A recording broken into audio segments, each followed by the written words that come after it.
mengusahakan transformasi kota dan bangsa melalui jejaring.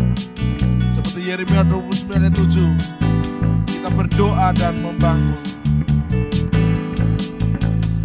Mengusahakan transformasi kota dan bangsa melalui jejaring yang berdoa dan membangun di atas batu karang Yesus Kristus.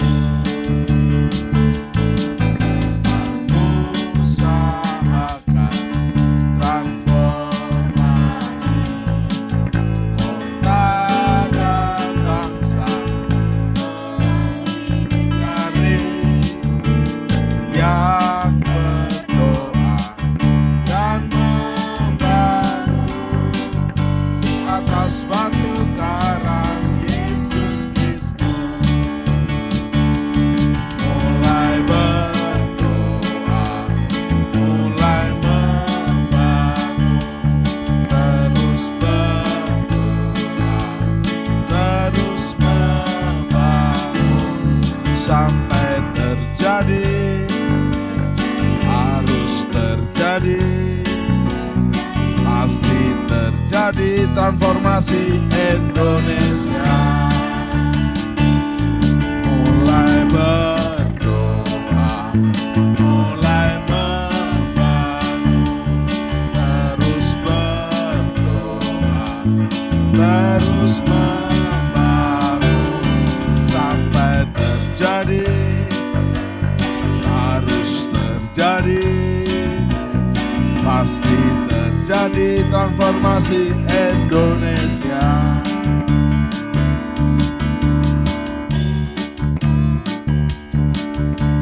Percaya atau tidak, kesejahteraan kota adalah kesejahteraanmu juga. Karena itu berusahalah dan berdoalah buat kesejahteraan kotamu. Seperti Yeremia 29 ayat 7, berdoa dan membangun.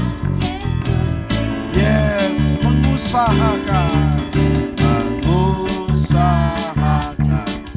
transformasi kota dan bangsa melalui jejaring yang berdoa dan membangun di atas batu karang Yesus Kristus. Mulai berdoa, mulai membangun, terus berdoa, terus membangun sampai terjadi, harus terjadi, pasti terjadi transformasi Indonesia. Mulai berdoa, mulai berdoa, mulai membangun, terus berdoa, terus membangun sampai terjadi, harus terjadi, pasti terjadi transformasi Indonesia. Sampai terjadi, harus terjadi, pasti terjadi transformasi Indonesia. Ya, transformasi Indonesia. Yes.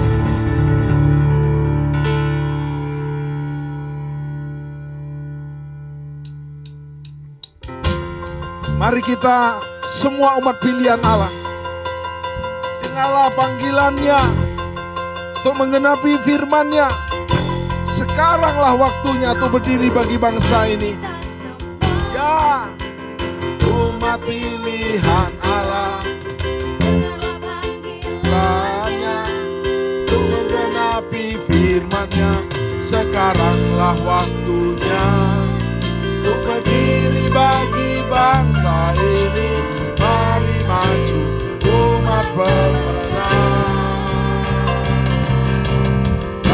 kita semua umat pilihan Allah, dengarlah panggilannya untuk menggenapi firman-Nya. Sekaranglah waktunya untuk berdiri bagi bangsa ini. Mari maju umat pemenang, bukan bangkit, nyatakan kemuliaannya. Bukan bangkit, nyatakan kebesarannya, sampai setiap lutut bertelut, semua lidah mengaku Yesus Kristus Dialah Tuhan, Raja segala raja.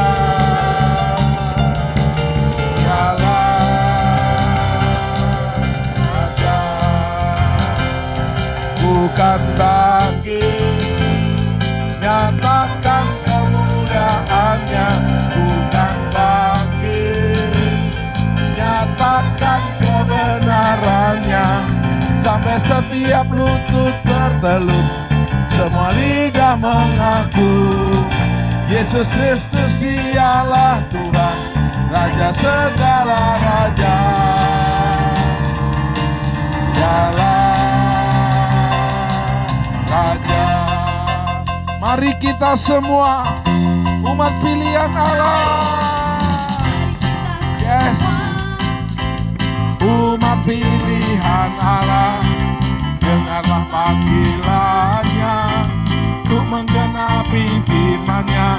Sekaranglah waktunya untuk berdiri bagi bangsa ini.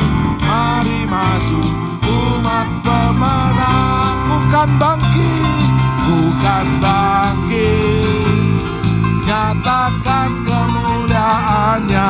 Bukan bangkit, nyatakan kebesarannya, sampai setiap lutut bertelut, semua lidah mengaku Yesus Kristus Dialah Tuhan, Raja segala raja.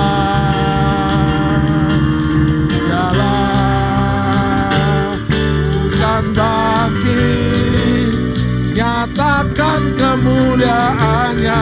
Bukan bangkit, nyatakan kebesarannya, sampai setiap lutut bertelut, semua lidah mengaku Yesus Kristus Dialah Tuhan, Raja segala raja. Dialah Raja.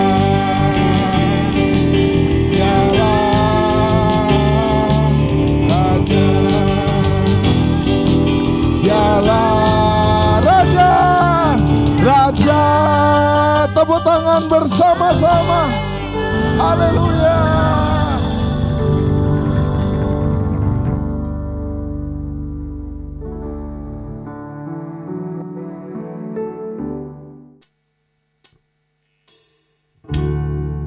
Tuhan Yesus Kristus tidak pernah terlalu cepat atau terlambat.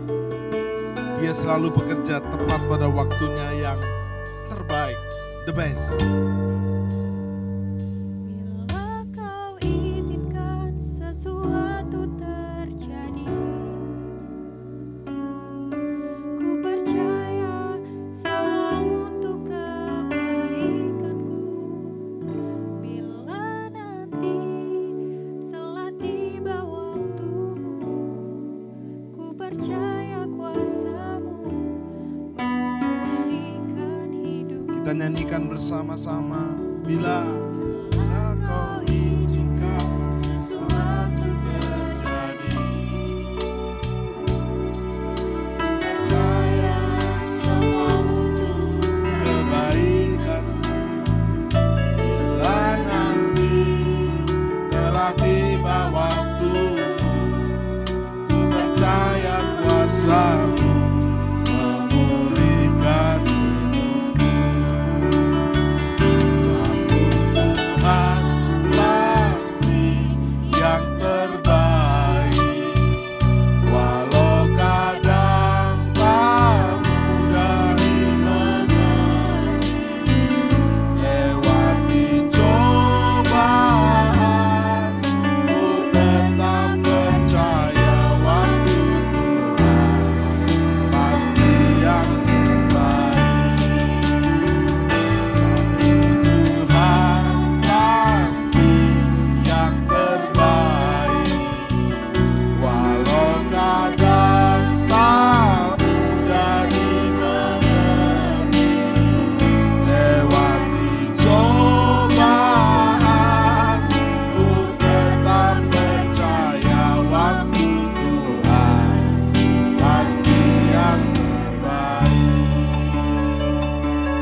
tiba waktumu, ku percaya kuasa-Mu memulihkan hidupku.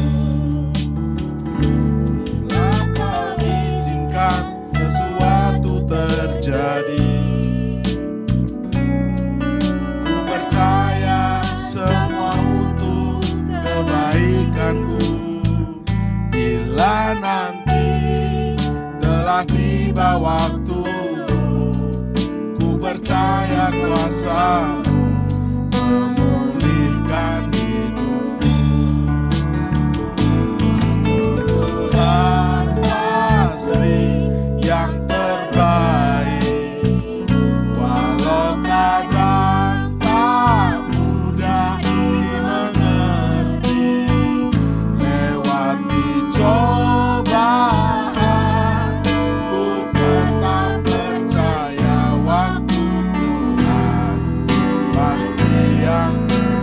Musik saja, musik menyembah kekasih-kekasih Tuhan. Bila Tuhan izinkan sesuatu terjadi, kita memasuki cobaan, pandemi apapun, sampar, ekonomi, kesehatan, keluarga bahkan, tetap percaya Tuhan tidak pernah mencobai kita melebihi kekuatan kita. Waktu kita tetap percaya, Tuhan berikan jalan keluar dan kemenangan yang indah. Pastikan engkau berjalan dalam rohnya Tuhan, on the track bersama Tuhan Yesus.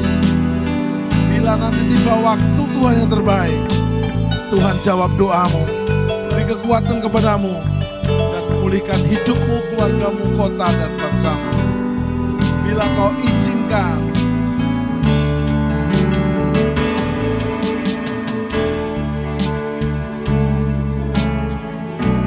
percaya.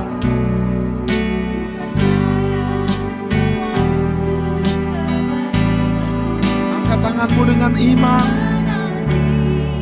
Telah tiba waktu, ku percaya kuasa-Mu memulihkan hidupku.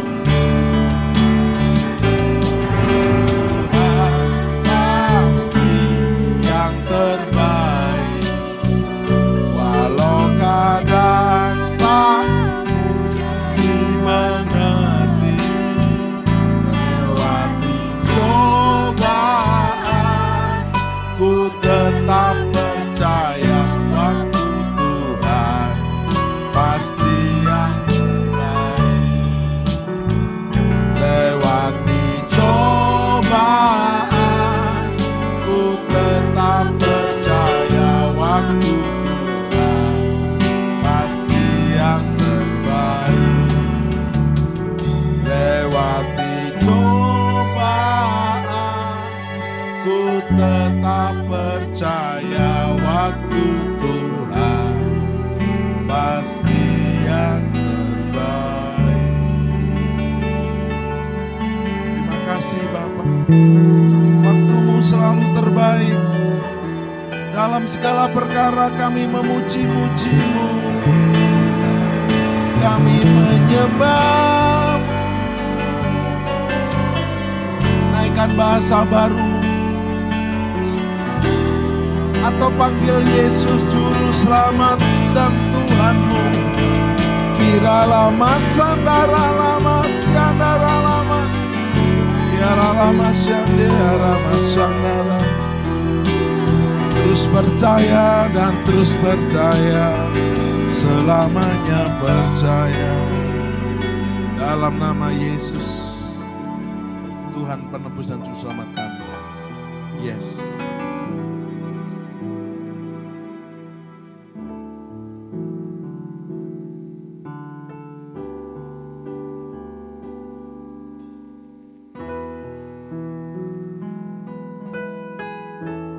Engkau Tuhan yang setia, waktu-Mu selalu yang terbaik.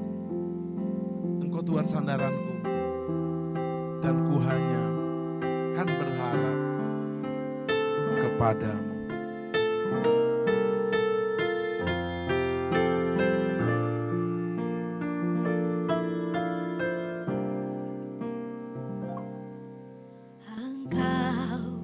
Tuhan yang setia, waktumu selalu yang terbaik.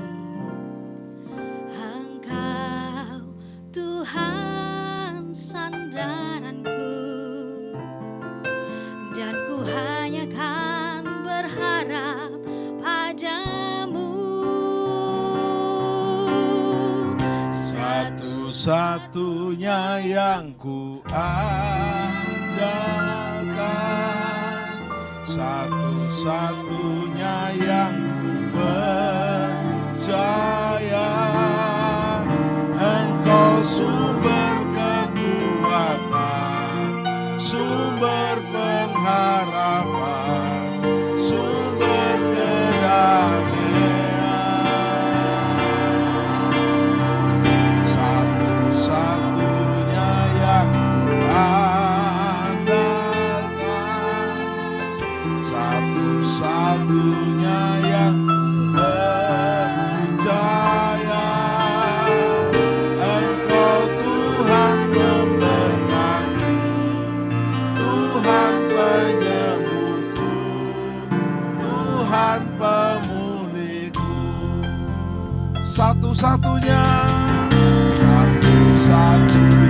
yang andalkan.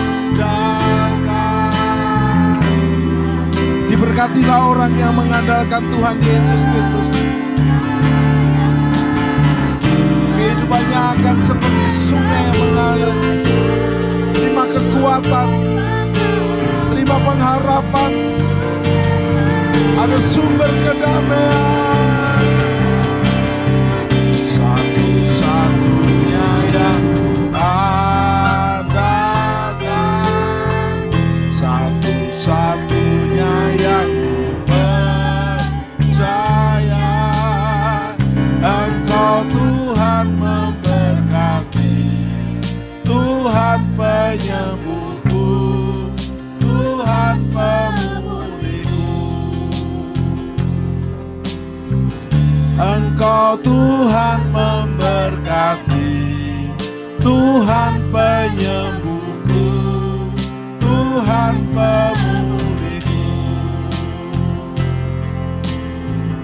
Engkau Tuhan memberkati, Tuhan penyembuhku, Tuhan pemulihku. Terima kasih Bapa di surga. Terima kasih Tuhan Yesus. Terima kasih Roh Kudus, Tritunggal yang esa selama-lamanya.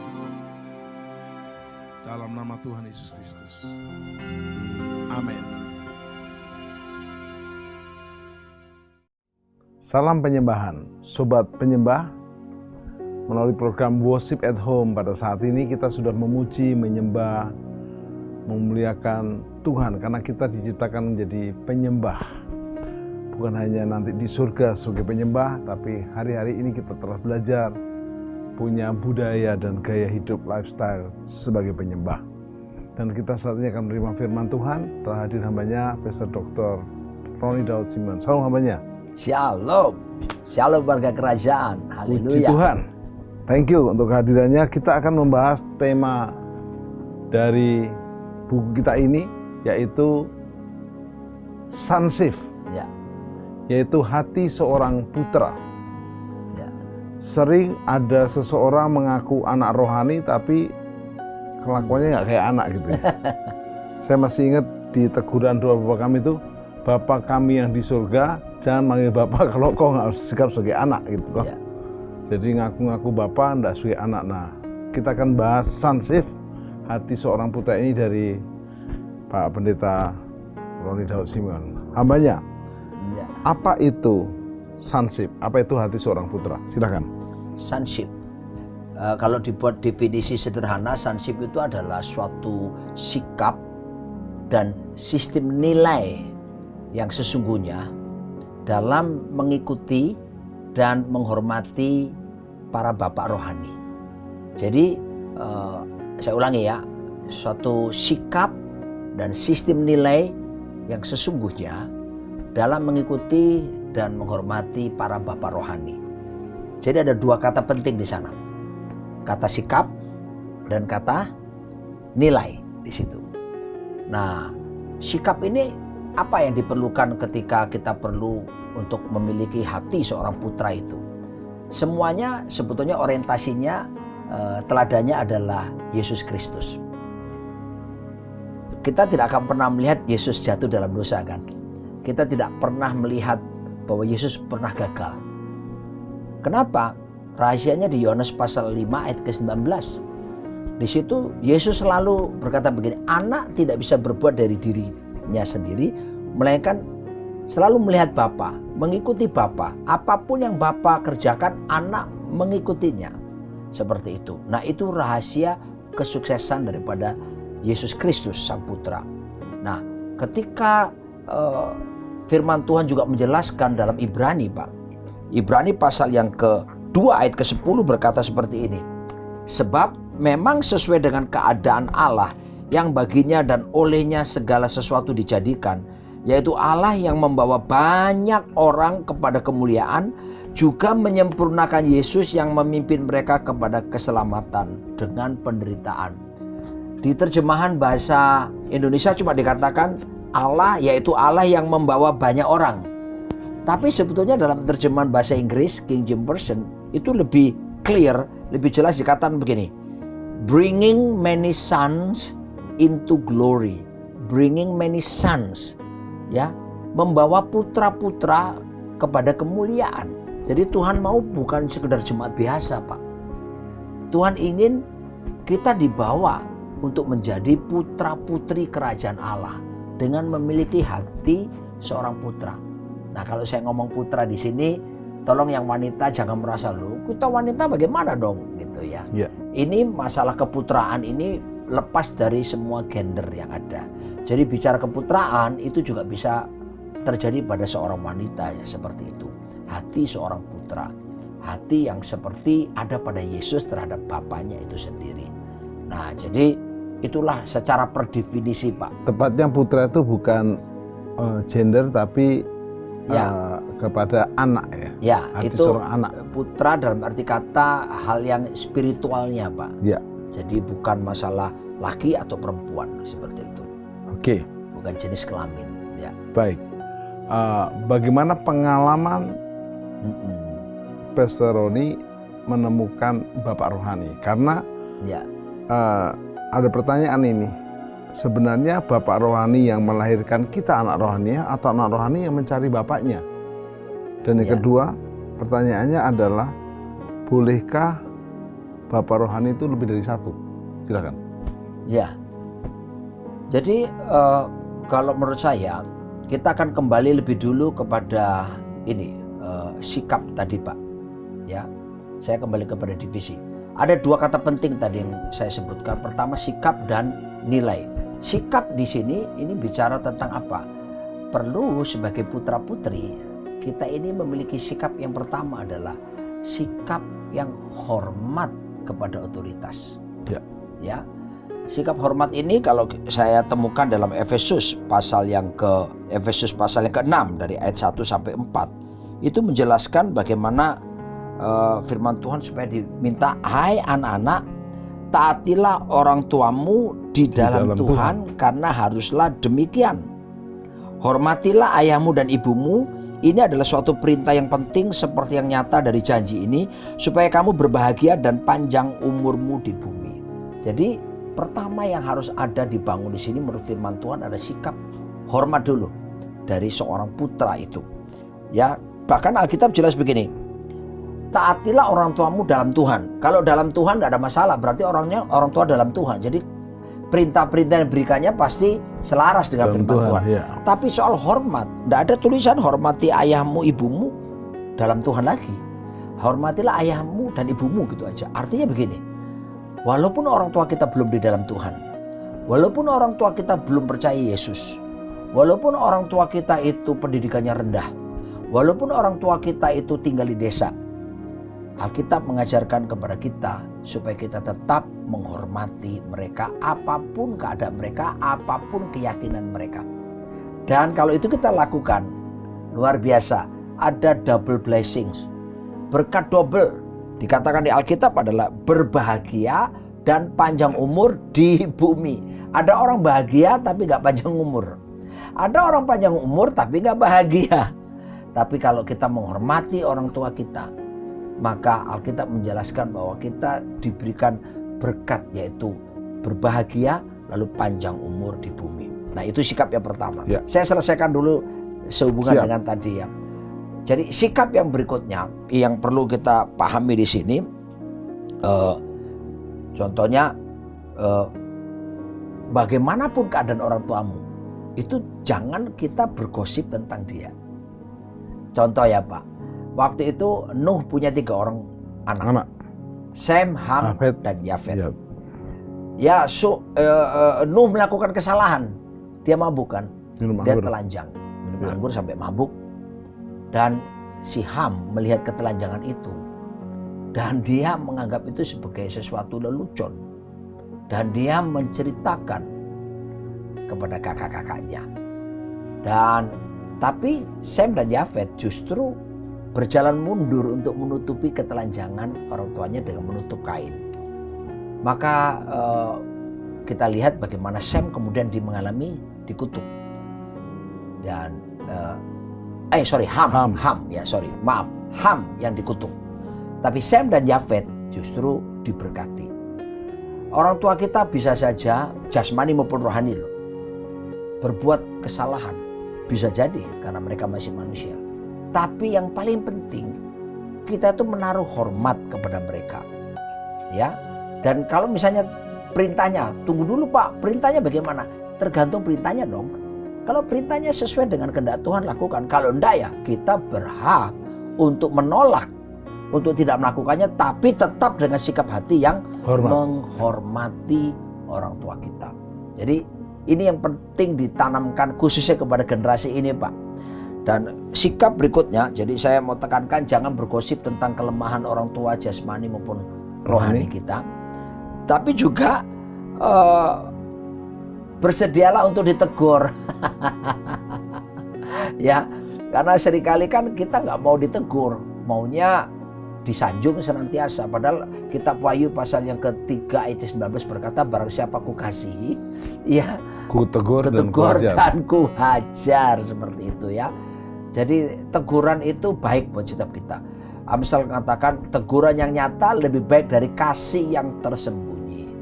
Jadi mari generasi muda, setiap kita, bahkan setiap seusia kita pun, kita kepada otoritas rohani di atas kita juga harus tetap siap untuk mengalami teguran-teguran, karena itu bukti bahwa kasih yang sejati dan mengarahkan kita senantiasa kepada tujuan yang Tuhan inginkan. Itu sikap pertama, hormat. Ya. Tapi juga ada sikap yang berikutnya Pak, yang harus ada dalam keputraan itu, tanggung jawab. Ya. Bagaimana Raja Daud dikenan oleh Tuhan? Karena dia penuh tanggung jawab. Bahkan kan dia pelihara kambing domba cuma 2-3 ekor menurut kakak-kakaknya. Tapi Pak, ketika ada singa, dia tidak lari. Justru dia melindungi. Kalau ada pun yang sudah terlanjur diterkam, dia rebut dari terkaman singa dan dia bunuh singa itu. Kemudian beruang datang pun, dia lawan beruang dan dia bunuh beruang itu. Daud setiap perkara kecil, Tuhan sediakan perkara besar. Amin.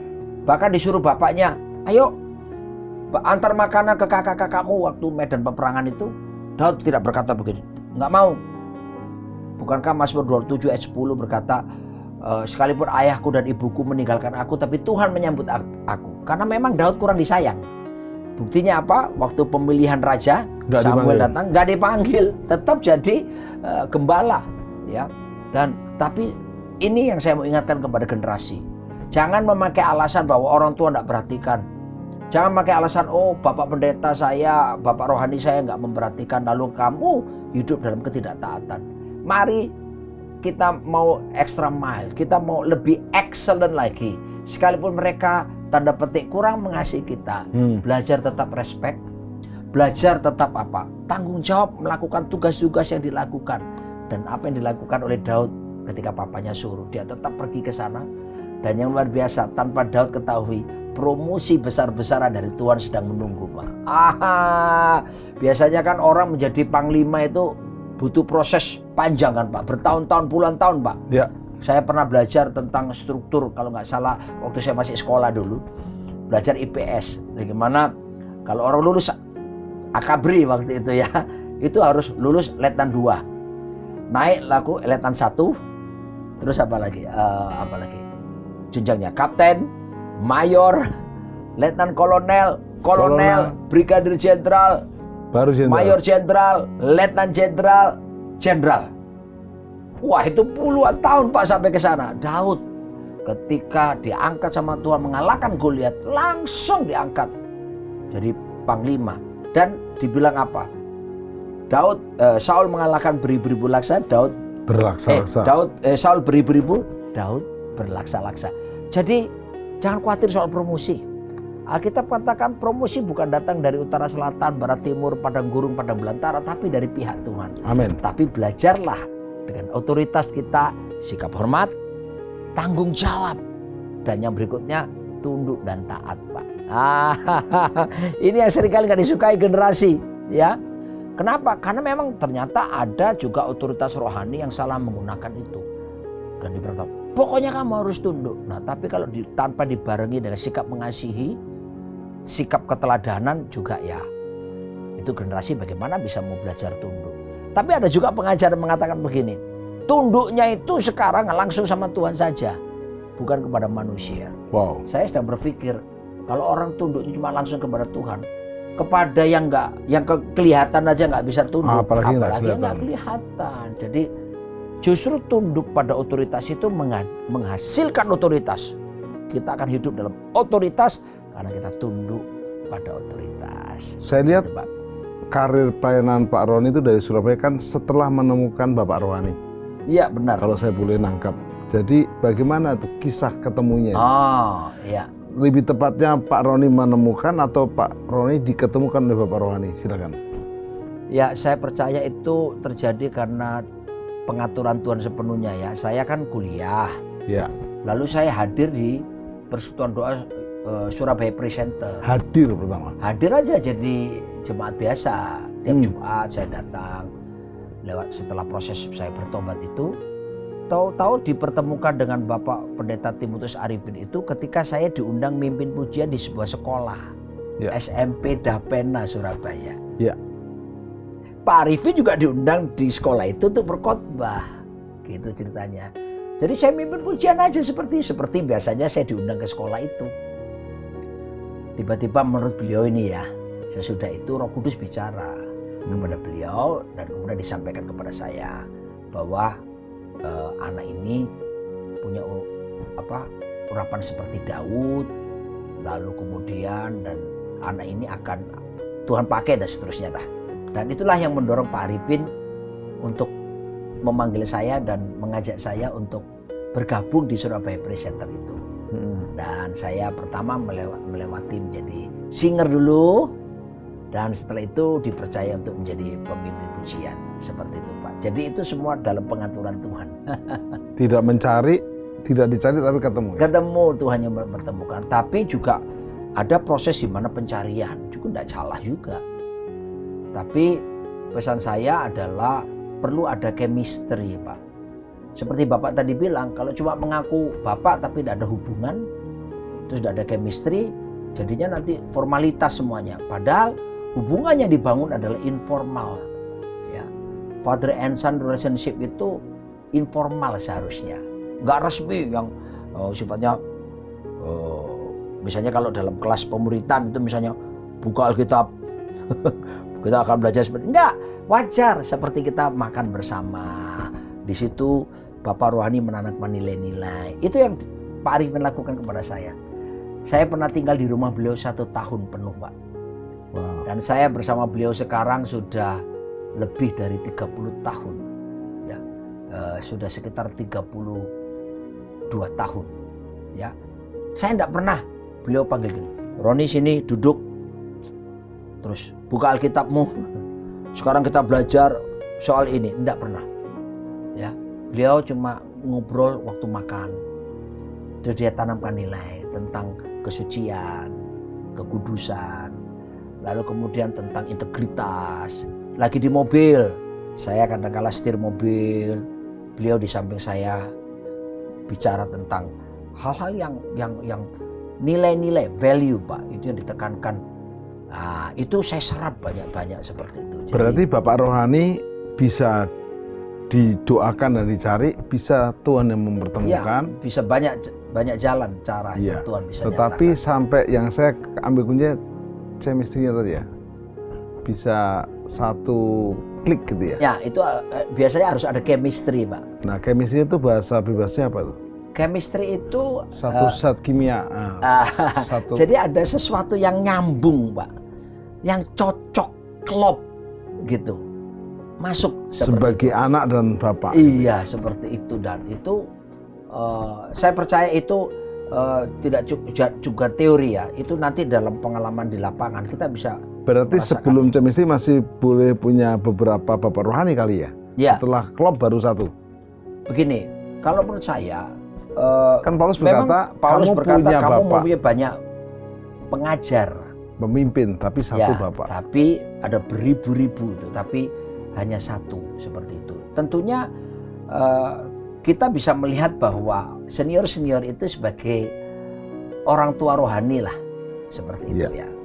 Tapi buat saya, baik kita putuskan bapak rohani itu yang membimbing kita secara langsung, sebaiknya itu satu aja. Ya. Seperti itu. Itu Alkitabiah juga toh. Ya, Timotius sama Paulus, ya, Yosua sama Musa, benar. Elisa sama Elia. Ya, setuju. Setelah kita menemukan bapak rohani menemukan kita satu chemistry, satu klik gitu. Ya. Nah, bagaimana kita boleh menyadari bahwa kita semua harus punya bapak rohani? Ya, Sebaliknya harusnya sebagai bapak rohani punya anak rohani.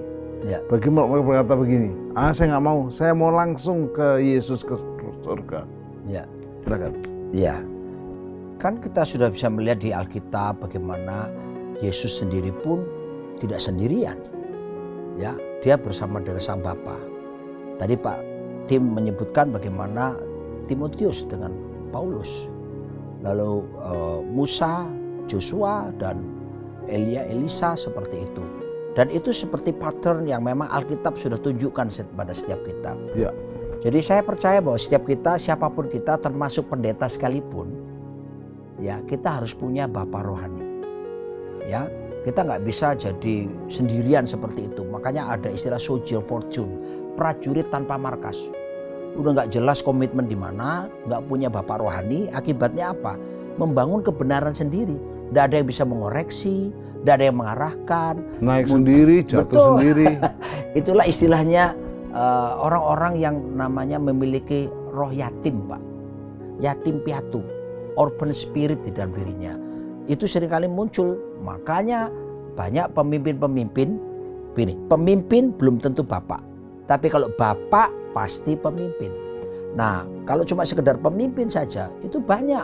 Begitu pemimpin baru muncul dikencet, enggak dikasih kesempatan, disuruh puasa 40 tahun.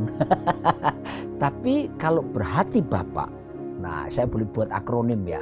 Ini saya dapatkan dari teman-teman Youth Bapak Minister kan memang Fellowship. sebagai terkenal sebagai pendeta akronim. Nah ini saya dapat dari teman-teman YMF dulu sudah sekitar 20 tahun lalu.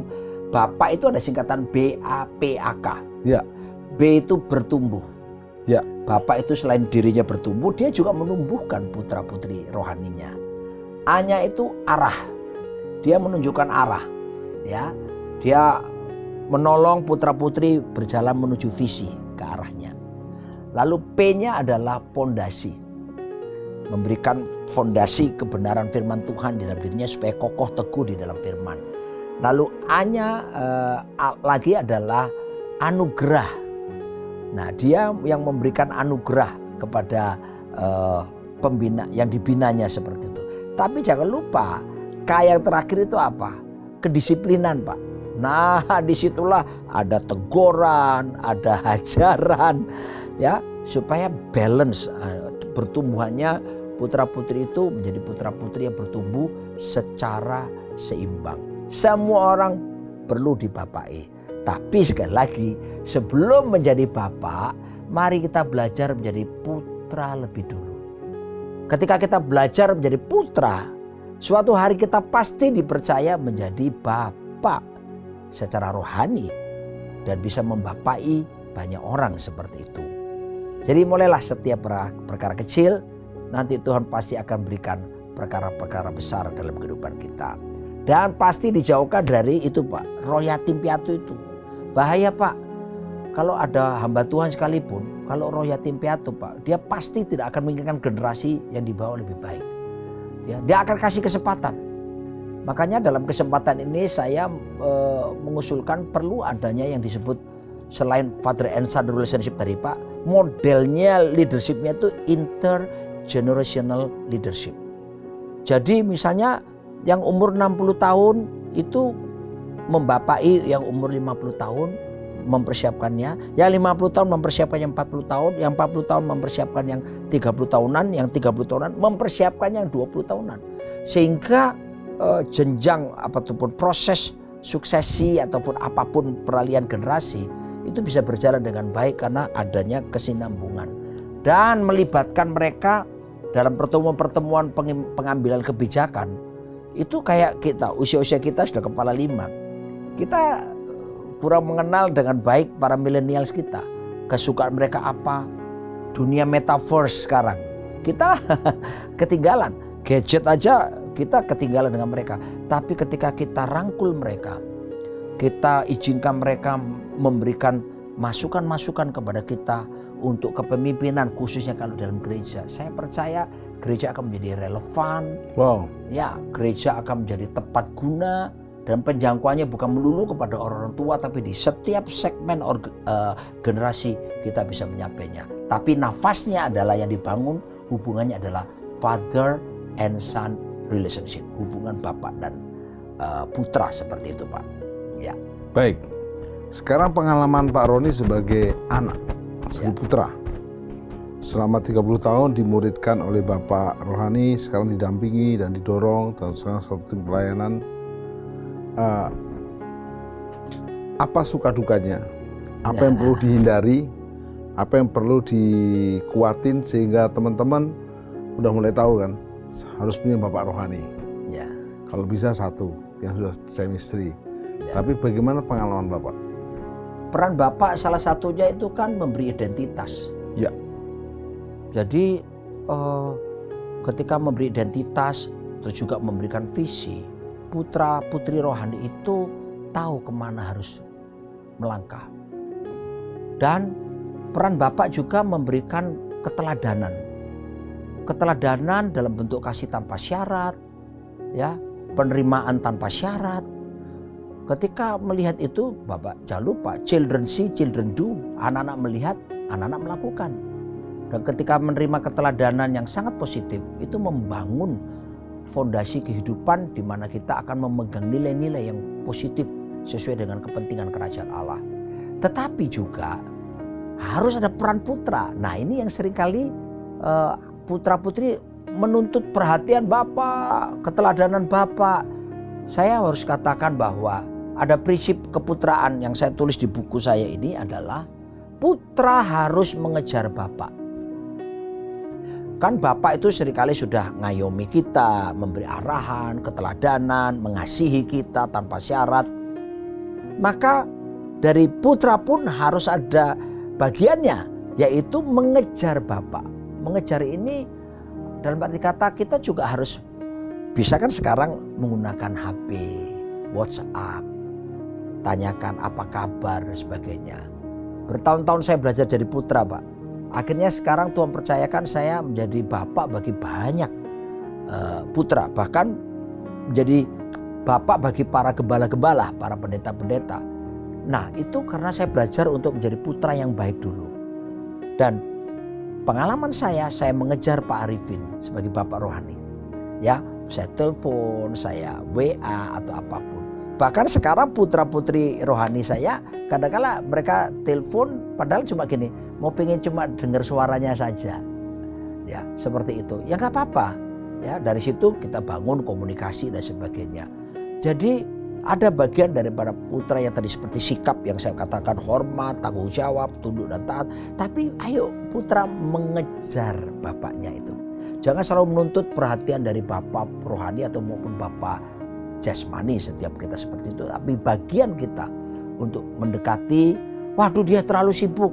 Ntar kalau malah nggak ditanggapi gimana? Nggak apa-apa, WA saja, SMS saja, ya kan? Kalau kayak nggak apa-apa, maklumilah. Memang mungkin di tengah kesibukan, tetapi ada upaya yang kita bangun. Jadi balance. Bapa memberikan kasihnya, keteladanan, perhatian, putra mengejar Bapa, gayung bersambut Pak, ketemu bersama-sama. Jadi kuat seperti itu. Dan suka dukanya tadi. Kalau saya, ya dukanya adalah ketika ditegur. Dan tapi saya sedang belajar begini. Sejak dulu saya belajar bahwa sesuai firman, teguran yang nyata lebih baik kasih yang tersembunyi.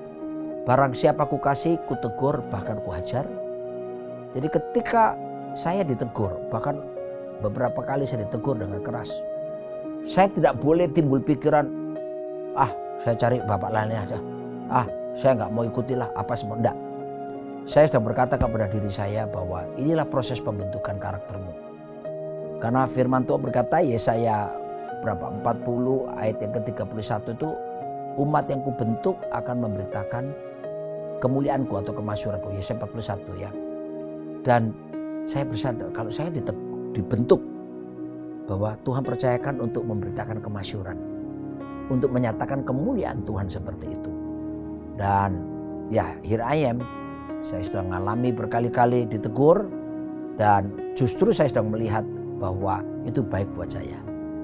Dan bahkan ketika diperintahkan pindah pelayanan ya, waktu saya full time tahun 91 di Bali menyerahkan hidup, lalu kemudian Pak Arifin perintahkan tahun 92 Ke Mataram, Lombok. Pindah ke Mataram, merintis gereja.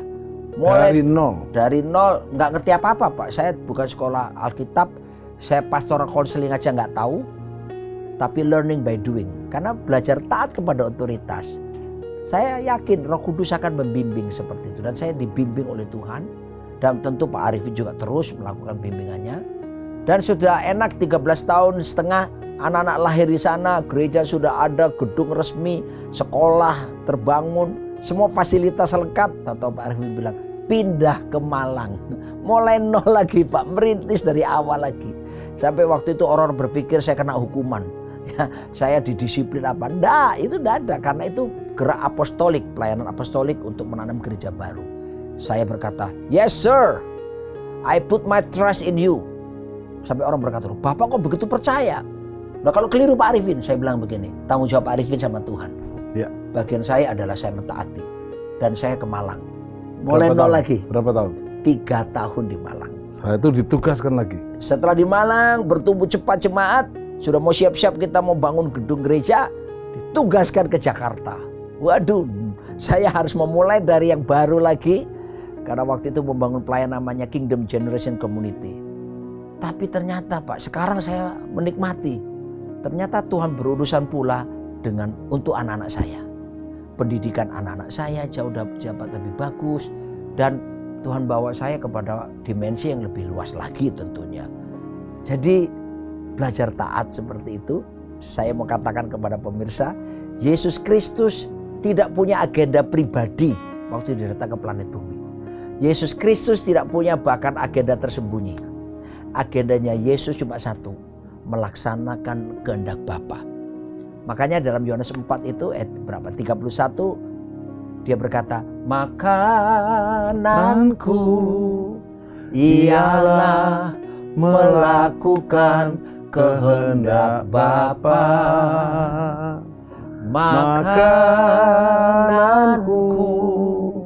ialah menyelesaikan pekerjaannya sampai ku dapatkan mahkota kemuliaan dan memerintah bersama Dia.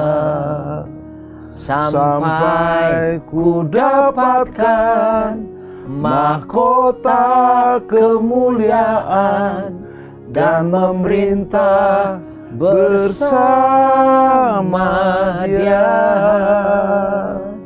Tidak ada agenda pribadi, tidak ada agenda tersembunyi. Agendanya melakukan kehendak Bapa. Saya mengajak para putra-putri rohani dimanapun Anda berada. Ayo, agenda kita cuma satu, melaksanakan kehendak Bapa di sorga.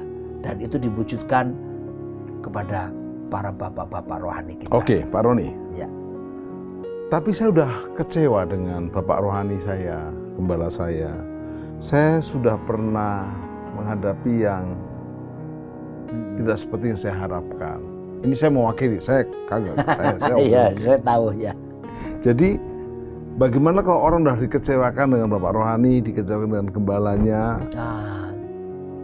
harus bagaimana? Silakan. Iya.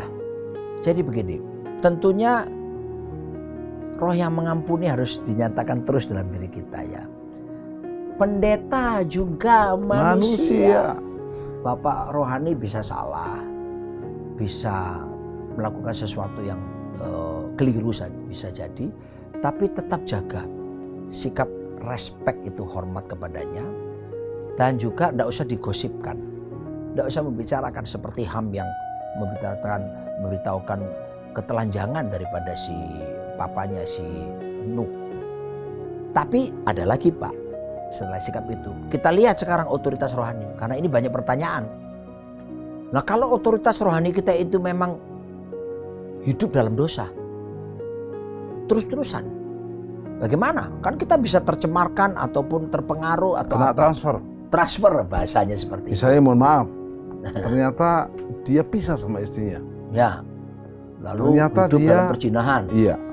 Maka begini Pak, saya belajar ini dari tanpa menyinggung nama dan kota. Ya, ini ya, enggak. Ya, ini belajar dari John Maxwell. Semoga tidak terjadi. Sekalipun mungkin terjadi. Ya, John Maxwell seorang pakar leadership. Ya. Dalam salah satu bukunya yang saya baca itu Equip Pak. Dia pernah mengatakan bahwa mengajarkan ya bahwa kalau kita jumpai kasus-kasus seperti itu, pembina rohani, bapak rohani yang tinggal di dalam dosa, dan maka yang pertama doakan. Kita berdoa sungguh-sungguh. Ya. Nah, ketika berdoa sungguh-sungguh dan misalnya kok tidak ada perubahan, maka langkah kedua adalah datang dan tegur secara kasih. Empat mata menegur, memberitahukan, Pak, saya mendengar begini dan ada buktinya seperti ini. Pak, saya minta tolong Pak supaya Bapak kembali kepada jalan yang benar. Tidak apa-apa, karena Alkitab mengajarkan tegur kepada orang tua dengan sikap hormat. Kalau tidak ada perubahan Pak Tim, maka yang berikutnya adalah datang kembali dan menyatakan, bukankah saya pernah datang kepada Bapak dan mengingatkan, tolonglah untuk supaya mengalami perubahan. Pulanglah kita. Kalau tidak dan tetap seperti itu, maka John Maxwell mengajarkan mengundurkan diri dengan baik-baik, pamit dengan baik-baik, dan berdoa untuk menemukan bapak yang lain, yang bapak yang baru. Mengundurkan diri secara baik-baik. Ucapkan terima kasih bahwa selama ini telah membina, ya, dan tidak akan melupakan kebaikannya. Tapi, ya, setelah lewat proses tadi ya, nggak langsung bahwa sekali wes pergi aja, enggak. Seperti itu. Lewati proses tadi, baru terakhir kalau tidak ada perubahan apa-apa, mengundurkan diri, pamit baik-baik, dan ucapkan terima kasih. Baik. Sebagai closing, ya, Pastor Roni, setelah kita menjadi putra, anak rohani yang punya pilihan sonship, hati seorang putra yang baik, maka Bapak akhirnya menuai yang namanya anak rohani lagi. Ya, betul. Apa yang harus kita lakukan yang terbaik sekaligus sebagai closing untuk acara ini 1,5 menit, silakan. Ya, karena kita sudah belajar jadi putra, maka Tuhan percayakan kita menjadi bapak. Nah, karena kita seorang bapak, ingat baik-baik ya. Pertama, seperti Bapa Surgawi berkata kepada Yesus, inilah anak yang kukasihi. kepadanya lah aku berkenan. Jadi pertama, lepaskan kasih yang tanpa syarat itu. Dan punyailah sebuah semangat yang kuat untuk membimbing mereka, ya, menuntun kepada destiny-nya. Kami punya motto begini, Pak, we help you to fulfill your destiny.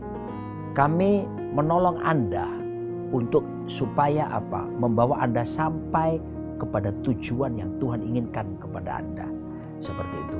Dampingi putra-putri kita, dan jangan cuma pada waktu keadaan yang baik, tapi dalam keadaan yang tidak baik. Sebab generasi ini membutuhkan penerimaan tanpa syarat seperti itu. Dan hubungan yang kita bangun, jangan hubungan yang sifatnya formal. Hubungan yang kita bangun adalah hubungan yang informal. Ya, ciptakan suasana-suasana kekeluargaan yang membangun putra-putri kita. Dan berikan kepada mereka sebuah dorongan bahwa bila mereka tetap dalam bimbingan, mereka akan melesat seperti anak panah di tangan para pahlawan. Sampai kepada destiny dan tidak menyimpang ke kanan maupun ke kiri. Dan saya percaya ini legacy, Pak. Ini warisan rohani. Warisan rohani adalah, legacy adalah warisan rohani yang bersifat kekal yang dapat dipindah tangan dari generasi satu ke generasi yang berikutnya. Dan banggalah dan beranilah untuk melepaskan tongkat estafet bila waktunya tiba. Jangan sampai ada iklan yang lama dulu. Kalau sudah duduk lupa berdiri. Kalau sudah menjadi pemimpin tidak mau menyerahkan kepada yang lain. Mari kita menyerahkan tongkat estafet kepada generasi yang selanjutnya. Dan saya percaya kalau ini kita kerjakan, kita sedang memenuhi kehendak Tuhan agar supaya datang kerajaan Tuhan jadi kehendak Tuhan di bumi seperti di surga. Amin. Amin. Thank you, Pak Pendeta. Mari kita berdoa. Bapak, sempurnakan sharing firman yang telah kami sampaikan saat ini. Firman Tuhan disampaikan, Pastor Roni Daud tidak pernah kembali dengan sia-sia. Ya Tuhan. Jika ada yang mengikuti program ini dan belum memiliki Bapak rohani, Ya Tuhan. biarlah lebih dahulu mereka bertobat menjadikan Yesus sebagai juru selamat dan Tuhan. Ya. Setelah itu mulai berdoa untuk Bapak rohani. Dan biar mereka punya sikap-sikap seperti firman yang telah disampaikan. Kepada Bapak rohani juga boleh sabar dan penuh kasih. Terlebih kami meneladani Kristus Sang Putra daripada Bapa. Kami bersyukur Roh Kudus mampukan kami. Jika ada putra-putra rohani yang belum menemukan, tetap penyertaan-Mu semua atas mereka. Sehingga mereka boleh bertemu dengan Bapak rohani yang terbaik. Makasih Bapa, sehingga kami menjadi murid yang bertumbuh jadi mempelai Kristus. Ya. Berkat Allah Bapa, Yesus Kristus dan Roh Kudus sempurna atas kita semua dalam nama Yesus. Amin. Sampai jumpa di program Worship yang akan datang yang lebih luar biasa lagi. Terus bersama Yesus.